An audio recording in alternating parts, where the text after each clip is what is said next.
Good morning students. Study sociology classes में आप सभी का स्वागत है। तो पिछले क्लास में जो था हम लोग अध्ययन किए थे शोध समस्या। ठीक है, इस शोध समस्या के हम लोग अर्थ देखे थे, उसकी विशेषताएं देखे थे और शोध समस्या के प्रकार को भी देखे थे। ठीक है, तो कुछ टॉपिक हम लोग पिछले क्लास में अध्ययन किए हुए थे। आज की क्लास में जो है हम लोग अध्ययन करेंगे प्रकल्पना का अर्थ एवं स्वरूप और प्रकल्पना से जो है हाइपोथेसिस से जो है और भी जो रिलेटेड टॉपिक्स हैं उन सभी को आज हम लोग देखेंगे। थोड़ा सा हो सकता है वीडियो बड़ी हो, लेकिन फिर भी हम लोग उसको अध्ययन करेंगे क्योंकि आपको वीडियो थोड़ा लंबा मिलेगा ही, क्योंकि ये बहुत बड़ी बड़ी चैप्टर होते हैं। ठीक है, चलिए आज की क्लास को हम लोग प्रारंभ करते हैं। और यदि आप लोग हमारे चैनल पर नए होंगे तो नए चैनल को सब्सक्राइब कर लीजिएगा और बेल आइकन दबाइएगा, ताकि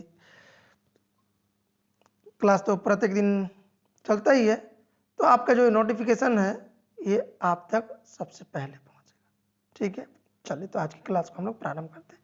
देखिए, कहता है कि शैक्षणिक शोध एजुकेशनल रिसर्च हो गया। ठीक है, एजुकेशनल रिसर्च तथा मनोवैज्ञानिक शोध अर्थात साइकोलॉजिकल रिसर्च का स्वरूप चाहे प्रयोगात्मक हो या अप्रयोगात्मक। ठीक है, शोध समस्या का वैज्ञानिक चयन हो जाने के बाद शोधकर्ता प्रकल्पना की प्रतिपादन करता है। अर्थात अभी पिछले क्लास में हम लोग देखे थे शोध समस्या को, तो वही कहता है कि वो शैक्षणिक रिसर्च हो या साइकोलॉजिकल रिसर्च हो। ठीक है, इसका स्वरूप भले प्रयोगात्मक हो या अप्रयोगात्मक हो। ठीक है, शोधकर्ता प्रकल्पना का प्रतिपादन करता ही है ना। हाइपोथेसिस का जो प्रतिपादन है वो जरूर करता है। अब प्रश्न कहता है कि प्रश्न यह उठता है कि प्रकल्पना से शोधकर्ता का क्या तात्पर्य होता है। ठीक है, अर्थात जो प्रकल्पना है, इस प्रकल्पना से शोधकर्ता का क्या तात्पर्य है, तो इसका प्रतिपादन क्यों किया जाता है। ठीक है, आगे क्यों इसको यूज करते हैं और इससे क्या तात्पर्य है किसका, शोधकर्ता और प्रकल्पना का बीच में। तो देखिए, कहता है कि शोध समस्या का चयन कर लेता है तो उसका एक अस्थायी समाधान तथा जांचनीय प्रस्ताव के रूप में करता है। मतलब जो आपका प्रकल्पना है, ये प्रकल्पना का काम जो है आपका शोध समस्या का अस्थायी समाधान के लिए, ठीक है, अस्थायी नहीं अस्थायी समाधान और जांचनीय प्रस्ताव के लिए होता है। इसी जांचनीय प्रस्ताव को तकनीक भाषा में प्रकल्पना कहते हैं। अर्थात जो हम लोग जांच करते हैं इसी को जो है हम लोग टेक्निकल अर्थात रिसर्च भाषा में जो है हम लोग हाइपोथेसिस कहते हैं या प्रकल्पना कहते हैं। ठीक है, संक्षेप में कहता है किसी शोध समस्या का एक प्रस्तावित जांच उत्तर के प्रकल्पना कहलाता है। मतलब जांच जो करते हैं और उसी का उत्तर जो होता है आपका प्रकल्पना कहलाता है। उदाहरण के लिए मान लिया जाए एक शोधकर्ता की शोध समस्या यह है कि क्या सीखने पर पुनर्बल का प्रभाव पड़ता है, मतलब पुनर्बलन का प्रभाव पड़ता है। तो थोड़ी देर के लिए कहता है कि मान लीजिए कि इस शोध समस्या के प्रस्तावित जांच उत्तर इस प्रकार तैयार किया गया। ठीक है, इस प्रकार तैयार किया जाता है कि पुरस्कार से सीखने की क्रिया तेजी से होगी तथा दंड देने से सीखने की क्रिया मंद पड़ जाएगी। अर्थात कहता है कि यदि हम जांच करना चाहें कि क्या सीखने पर पुनर्बलन का प्रभाव पड़ता है, अर्थात सीखने की प्रक्रिया जो है वो बढ़ जाती है या वही रहती है, तो यहाँ पे देखिए उत्तर में क्या कहता है कि पुरस्कार से सीखने की क्रिया तेजी से होगी। ठीक है, तथा दंड देने से सीखने की क्रिया मंद पड़ जाएगी। अर्थात पुरस्कार यदि हम देंगे तो पढ़ने में उसको क्या होगा, प्रोत्साहन मिलेगा। लेकिन यदि हम दंड देते हैं तो दंड जब देते हैं तो वह सीखने की प्रक्रिया जो होती है वो थोड़ी धीमी पड़ जाती है, मंद पड़ जाती है। इसीलिए हमें जो है पुरस्कार के माध्यम से उसे तेज करना चाहिए। साथ ही देखिए क्या कहता है, जांचनीय उत्तर प्रकल्पना कहलाएगा। अब जो हम हाइपोथेसिस बनाएंगे, ठीक है, जो मतलब हम लोग बस कल्पना करके बनाएंगे, उसी को जो है हम लोग प्रकल्पना कहते हैं। ठीक है, प्रयोग या शोध के निष्कर्ष से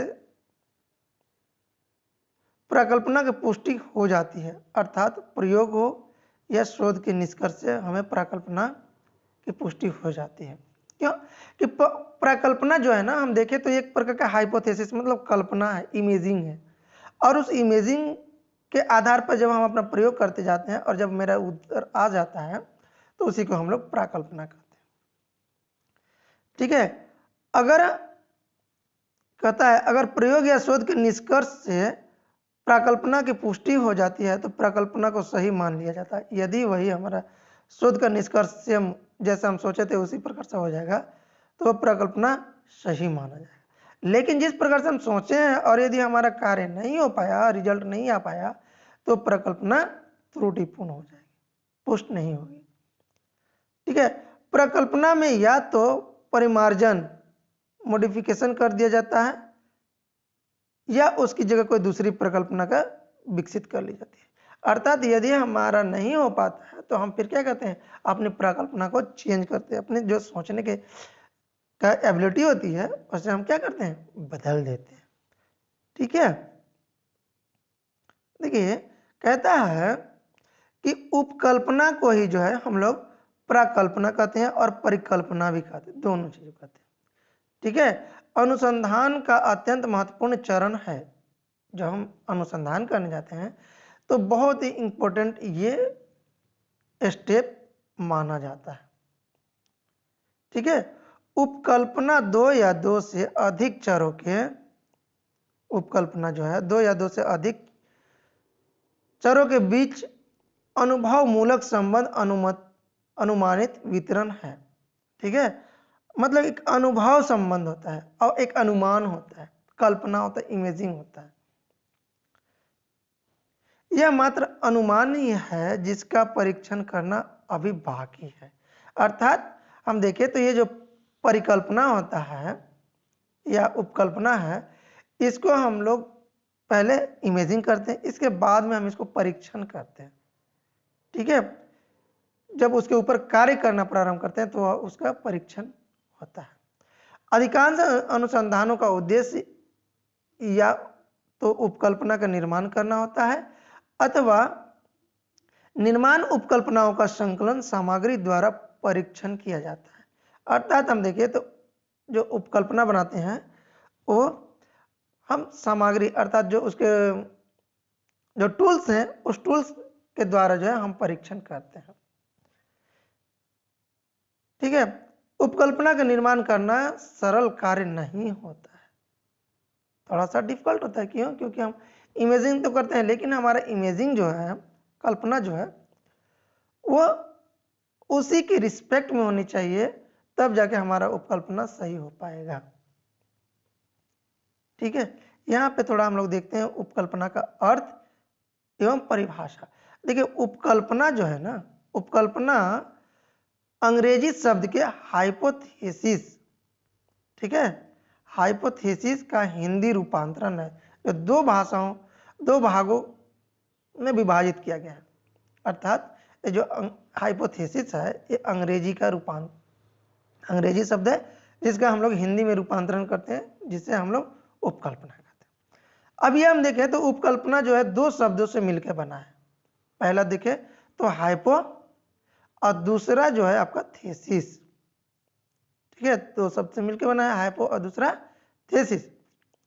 अर्थात कहता है कि प्रथम शब्द का अर्थ कल्पना होता है, हाइपो का मतलब कल्पना, और थेसिस जो होता है दूसरा थीसिस है, उसका अर्थ होता है प्रस्तावना, स्टेटमेंट।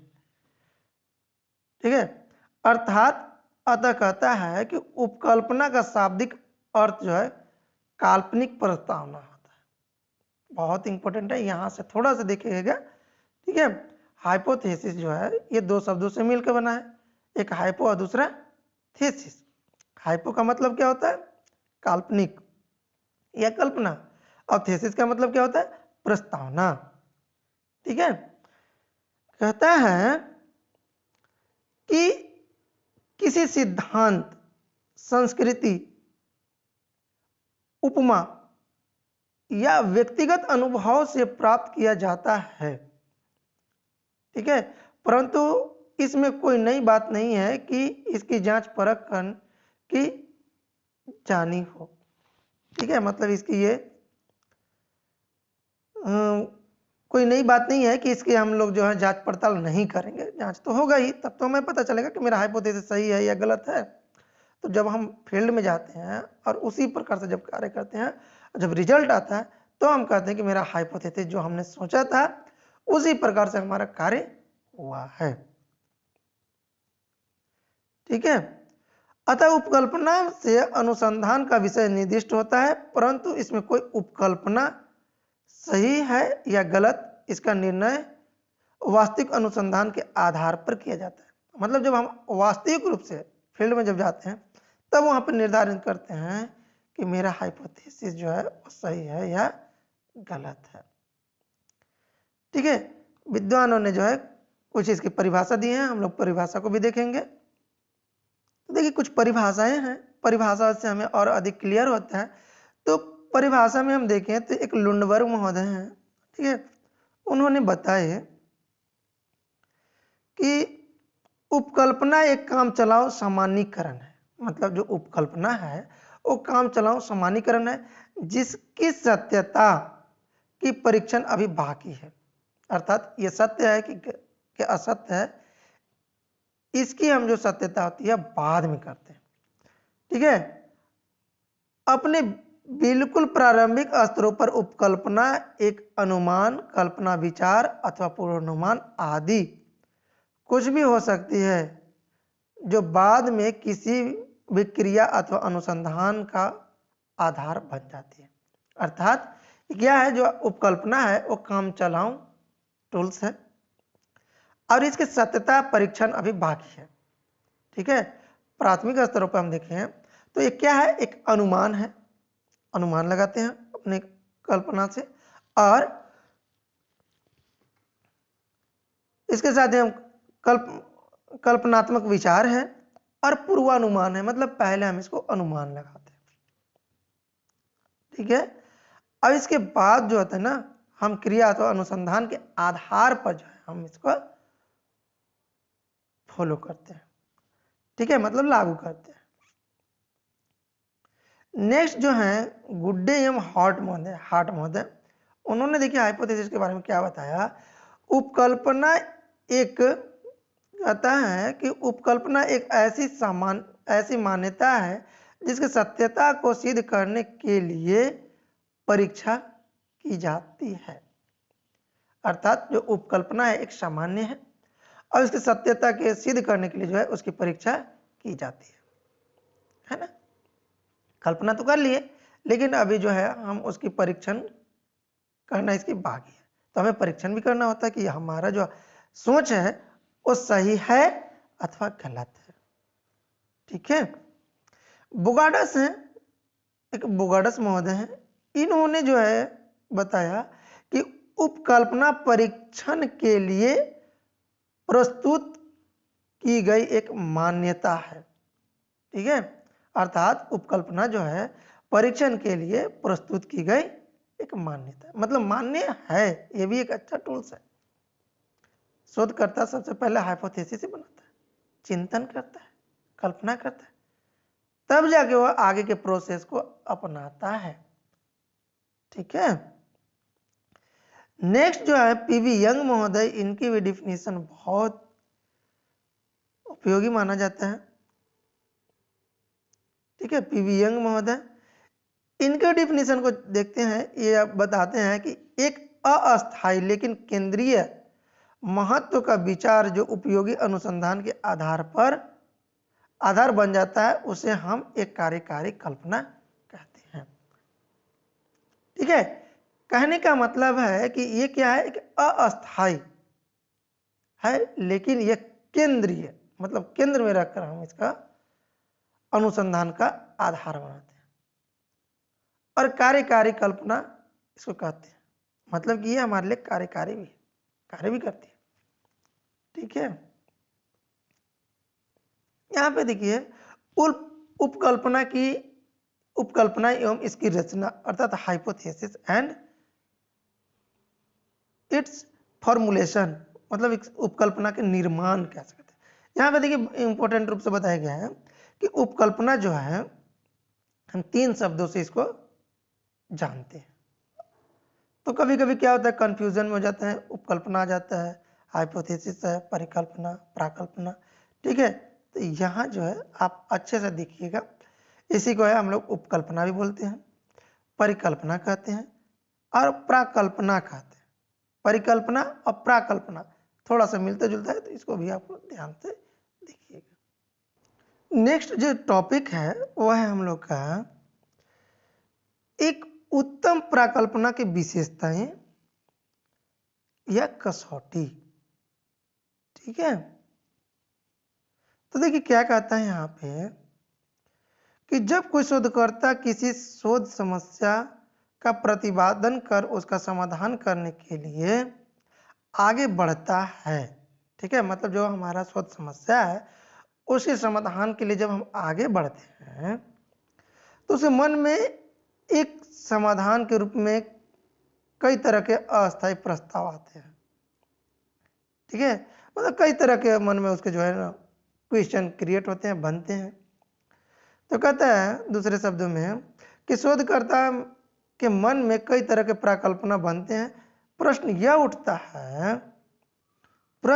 उठता है कि प्राकल्पना में कौन अच्छा है और कौन अच्छा नहीं है।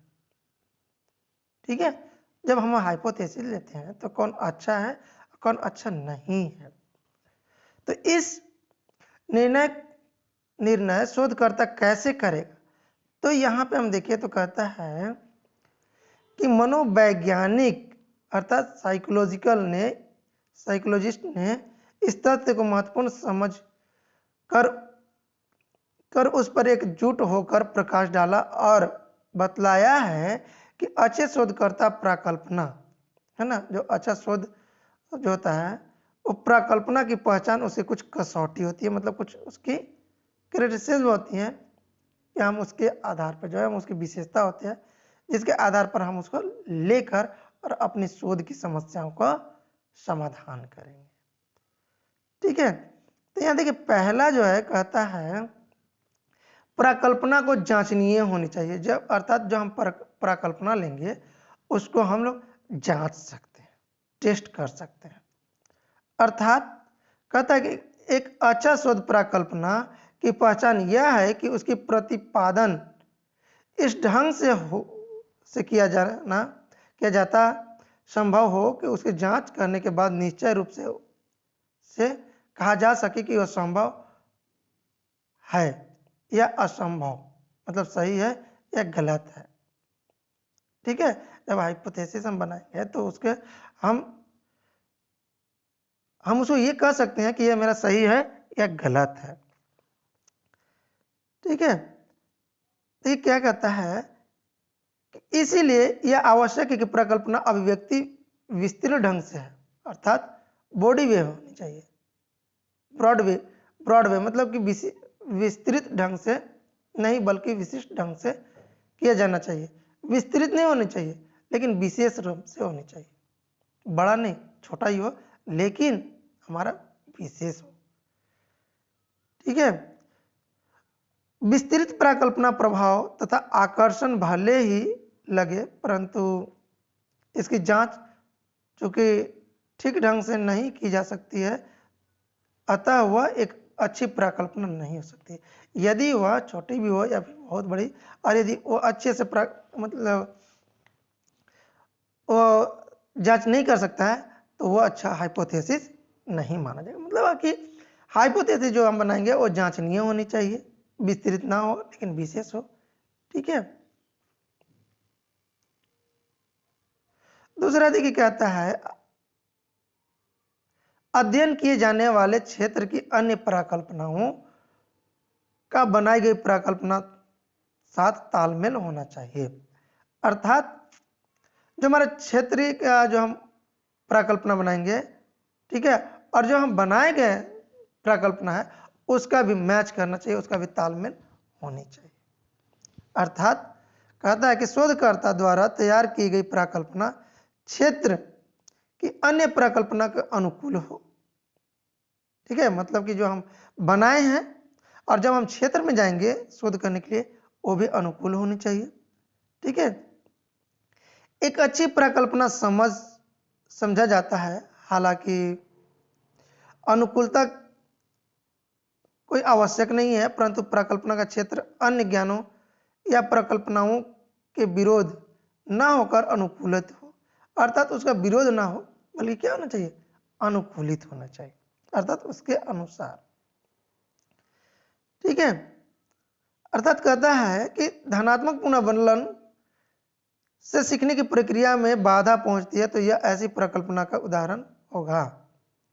ठीक है। अर्थात परिकल्पना तथा ज्ञान भंडार विरोध होगा और उसे एक उत्तम परिकल्पना की श्रेणी में नहीं रखी जाएगी। यदि परिकल्पना कहीं बाधा पहुंचाती है तो यह वह उत्तम परिकल्पना नहीं होगी। अर्थात परिकल्पना वैसी होनी चाहिए जो हमारा शोध समस्या के जो है कंपैरेटिव, तुलनात्मक, तालमेल बैठा था। ठीक है। नेक्स्ट जो है, नेक्स्ट कहता है परिकल्पना को मितव्ययी होनी चाहिए। ठीक है। अर्थात हम देखें तो जो परिकल्पना है वो फ्रेंडली होनी चाहिए, मतलब कि हम देखें तो उसको एक अच्छी परिकल्पना मितव्ययी होनी चाहिए।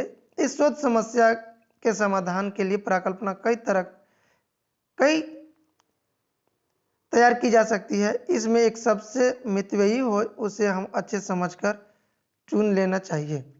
ठीक है। अर्थात मित्रता, मतलब कि जिसको हम अपने अनुसार उसको अच्छे से कर सकें। ठीक है। परिकल्पना में मितव्ययी अर्थात पारस्मनी से तात्पर्य इस बात से होता है कि उसका स्वरूप ऐसी होनी चाहिए जिसे जांच करने में कम से कम समय और धन की जरूरत एवं धन की जरूरत हो तथा अधिक से अधिक सुविधा प्राप्त हो। ठीक है। परिकल्पना ऐसी होनी चाहिए। कहने का तात्पर्य है कि हम परिकल्पना ऐसे लेंगे जो उसका हम आसानी से जांच भी कर सकें, हमारा धन तो लगे लेकिन जो सुविधा है वो भी प्राप्त हो। ठीक है। अर्थात कहता है कि जिसकी जांच करना मात्र इसलिए संभव नहीं हो पाता कि उससे अधिक समय, श्रम, धन और अधिक जरूरत होती है। साथ ही साथ अनेक तरह की कठिनाई सामने आ जाती है। ठीक है। कहने का तात्पर्य है कि हमारा जो परिकल्पना है वो मितव्ययी, मतलब हमारे अनुसार होनी चाहिए। ठीक है। कहने का तात्पर्य है कि समय भी कम लगे, श्रम भी कम लगे और धन भी कम लगे। ठीक है।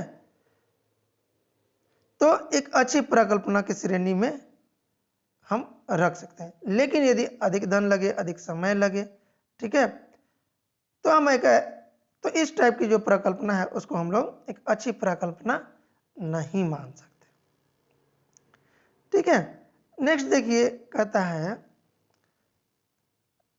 कि परिकल्पना में तार्किकता, पूर्णता या व्यापकता का गुण होना चाहिए। तार्किकता भी होनी चाहिए उसमें और व्यापकता का भी गुण हो। अर्थात कहता है कि परिकल्पना की एक विशेषता बहुत हद तक मितव्ययी की विशेषता से संबंधित है। मनोवैज्ञानिक हो, शैक्षणिक हो, कुछ हाइपोथेसिस तो ऐसे होते हैं जिसमें शोध समस्या सोच समस्या एक सामान्य उत्तर सीधे मिल जाए, ठीक है। अर्थात जो प्रकल्पना है उस प्रकल्पना से हमें सीधे जो है उत्तर हमें मिल जाए, क्योंकि अपने आप में तार्किक रूप से काफी व्यापक और पूर्ण होता है। परंतु कुछ प्रकल्पनाएं ऐसी होती है जो सोच समस्या का उत्तर तभी मिल पाता है जब अन्य प्रकल्पनाएं तथा तदर्थ पूर्वाकल्पना न तैयार कर लिए गए हों, ठीक है। अर्थात जो हमारा हाइपोथेसिस होगा वो पूर्ण रूपेण तर्क युक्त होना चाहिए, तार्किक होना चाहिए, ठीक है। नेक्स्ट देखिए क्या कहता है। नेक्स्ट जो है आपका बता रहा है कि प्रकल्पना का क्षेत्र के मौजूद सिद्धांत और तथ्यों से संबंधित होनी चाहिए। अर्थात जो प्रकल्पना है उस प्रकल्पना एक उत्तम प्रकल्पना कहते हैं यदि हमें सिद्धांत और तथ्यों का होगा तो हम उत्तर प्रकल्पना कहेंगे। अर्थात एक क्षेत्र में किसी सिद्धांत तथा तथ्य से संबंधित होनी चाहिए। कभी कभी ऐसा होता है कि शोधकर्ता एक ऐसी परिकल्पना को विकसित कर लेता है जिसकी काफी हद तक दिलचस्प दिख पड़ती है परंतु किसी सिद्धांत या तथ्य से संबंधित नहीं होता है। मतलब दिलचस्पी तो होती है लेकिन वो सिद्धांतिक और तथ्यात्मक नहीं हो पाता है। जिसमें हम देखें तो प्रकल्पना एक रुचिकर प्रकल्पना भले ही हो परंतु वैज्ञानिक रूप से उत्तम प्रकल्पना नहीं हो पाती। अर्थात हम देखें तो कहता है कि शोधकर्ता यह प्रकल्पना तैयार करता है कि शरीर के रंग गोरे काले सांवले विभिन्न होने से व्यक्ति का बुद्धि में परिवर्तन होता है। अर्थात वो गोरे और काले सांवले को ले लेता है और कल्पना करता है कि बुद्धि में परिवर्तन होगा। तो ऐसे नहीं, मतलब जब भी हम लेंगे तो उसके सैद्धांतिक और तथ्यात्मक होना चाहिए, ठीक है। नेक्स्ट है प्रकल्पना को प्राय वैज्ञानिक परीक्षणों एवं उपकरणों से संबंधित होना चाहिए। अर्थात जो प्रकल्पना है वो प्राय वैज्ञानिक परीक्षणों और उपकरणों से संबंधित होनी चाहिए, ठीक है। एक अच्छी प्रकल्पना का क्षेत्र में उपलब्ध वैज्ञानिक परीक्षणों से संबंधित होनी चाहिए।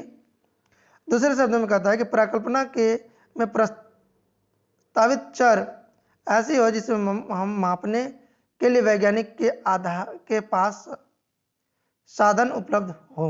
मतलब जो वैज्ञानिक मनोवैज्ञानिक है उसके पास उसको परीक्षण करने के लिए साधन उपलब्ध हो। इस प्रकार के उपकल्पना का हमें उपयोग करना चाहिए।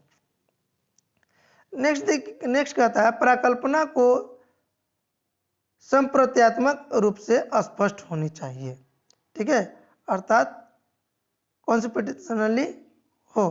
कहने का तात्पर्य है कि शोध प्रकल्पना को संप्रत्यात्मक स्पष्ट हो। अर्थात संप्रत्यात्मक के रूप में स्पष्ट होने का मतलब है कि वो व्यवहारित संप्रत्यय वस्तुनिष्ठ ढंग से परिभाषित हो तथा परिभाषा ऐसा हो जो कुछ स्पष्ट अर्थ निकलता हो, अधिकांश लोगों को मान्य हो, ठीक है।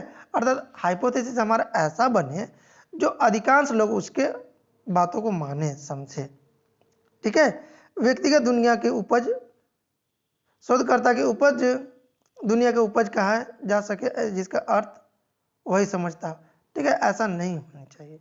मतलब कि ऐसे उपकल्पना हम नहीं बनाएंगे जो सिर्फ उस उपकल्पना को हम अर्थात सेल्फ खुद की ही हम समझ सके, नहीं। हाइपोथेसिस ऐसी होनी चाहिए जो संप्रत्यात्मक होनी चाहिए, मतलब कि सभी के लिए मान्य हो, सभी उसे माने, ठीक है। तो चलिए आज की क्लास को हम लोग यहीं पे ब्रेक करते हैं। नेक्स्ट क्लास में जो है इसके हम लोग नेक्स्ट टॉपिक को अध्ययन करेंगे क्योंकि वीडियो थोड़ी सी लंबा हो रहा है।